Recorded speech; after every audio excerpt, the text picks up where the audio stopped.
Hi friends, నేను మీ ఉషాని. ఈరోజు మన రెసిపీ వచ్చేసి బీరకాయ గ్రేవీ కర్రీ.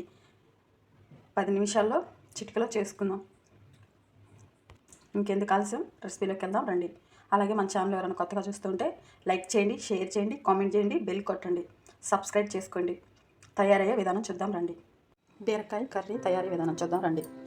ముందుగా బాండి పెట్టుకొని దీంట్లో 3 టేబుల్ స్పూన్ ఆయిల్ వేసుకుందామండి. నేను కేజీ బీరకాయలు తీసుకున్నాను. దానికి 3 టేబుల్ స్పూన్లు ఆయిల్ వేడవ్వాలి. ఆయిల్ వేడైంది. ఇందులో పోపు దినుసులు ఇవి కొంచెం గోల్డెన్ కలర్లో ఫ్రై అవ్వాలి. అలాగే ఇందులో 4 పచ్చిమిరపకాయలు సన్నగా కట్ చేసి పెట్టుకున్నాయి. ఇవి కొంచెం బాగా ఫ్రై అవ్వాలి. ముందు పచ్చిమిర్చి ఎందుకు వేసానంటే ఇవి కొంచెం ఆయిల్లో ఫ్రై అవుతుంది కదా పచ్చిమిర్చి, అప్పుడు కొంచెం తినడానికి టేస్ట్గా ఉంటుందని నేను దీంట్లో ముందుగా పచ్చిమిర్చి వేసుకున్నాను. ఇవి కొంచెం ఫ్రై అయిపోయినాయి. అలాగే ఇందులో కట్ చేసి పెట్టుకున్న ఉల్లిపాయ, ఇవి కూడా కొంచెం బాగా ఫ్రై అవ్వాలి. ఉల్లిపాయ కూడా ఫ్రై అయింది. ఇందులోనే కొంచెం కరివేపాకు, ఇవి కూడా కొంచెం ఫ్రై అయిపోతే ఇందులోనే కట్ చేసి పెట్టుకున్న కేజీ బీరకాయలు బాగా కలుపుకోవాలి. ఇందులోనే టమాటా కూడా వేస్తారు, కానీ ఇది చలికాలం కదా, అందుకని టమాటా మంచిది కాదనేసి నేను ఇలా చేస్తున్నాను. మీకు ఇష్టమైతే మీరు వేసుకోండి.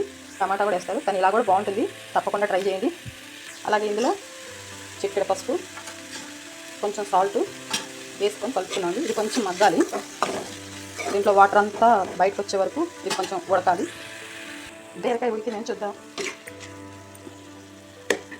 కొంచెం మగ్గింది. ఇందులోనే మనం 2 టేబుల్ స్పూన్లు కారం, ఇది బాగా కలుపుకోవాలి. ఇది బాగా కలుపుకున్న తర్వాత ఈ కారంలో కొంచెం మగ్గాలి కర్రీ. మూత పెట్టుకున్నాండి. ఒక 5 నిమిషాల తర్వాత మూత చూద్దాం. ఇది కారంలో కొంచెం మగ్గింది బీరకాయ. దీంట్లో కొంచెం వాటర్ పోసుకున్నాం. ఒక చిన్న టీ గ్లాస్ అంత వాటరు. దీంట్లో ఆల్రెడీ వాటర్ ఉంటుంది, కానీ కొంచెం గ్రేవీ కదా మనం చేసేది, బీరకాయ గ్రేవీ కర్రీ, అందుకని కొంచెం మగ్గాలి. అందుకని ఒక చిన్న గ్లాసులో వాటర్ పోసాను. చూసి పోసుకోండి మీరు కూడా. ఈ కర్రీ ఇంకా కొంచెం ఉడకాలి. బీరకాయ గ్రేవీ కర్రీ అయింది చూద్దామండి.